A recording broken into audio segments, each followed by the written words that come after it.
আসসালামু আলাইকুম সবাইকে। সবাই কেমন আছেন? আশা করি সবাই ভালো আছেন। আমি আপনাদের তো অনেক অনেক বেশি ভালো আছি, আলহামদুলিল্লাহ। 2 দিন আগে আমি ক্ষীর পাটিসাপটা পিঠা বানিয়েছিলাম। সে পিঠা খেয়ে আমার ছোট ভাগ্নি আবার আবদার করেছে আমার কাছে পিঠা খাবে। তো আজকে আমি ওর জন্য পাকান পিঠা বানাবো। এখানে পাকান পিঠা বানানোর জন্য আমি যে ডোটা করেছি, হালকা কুসুম গরম পানি করে তার ভিতরে আমি স্বাদ মতো লবণ দিয়েছি। দেন যতটুকু চিনি খাবো, চিনির পরিমাণটা ঠিক তেমনই দিয়েছি। আর সাথে চাউলের গুঁড়া, হালকা একটু ময়দা অ্যাড করেছি।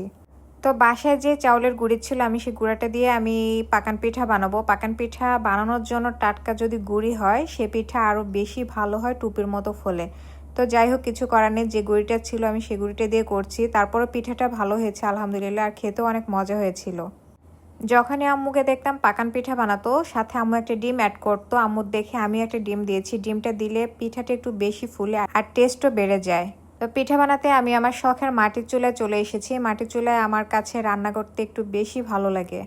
তাছাড়া বিকালবেলা আজকের ওয়েদারটাও একটু বেশি সুন্দর ছিল, যার কারণে মনে হলো মাটির চুলায় আমি পিঠাগুলা বানিয়ে ফেলি।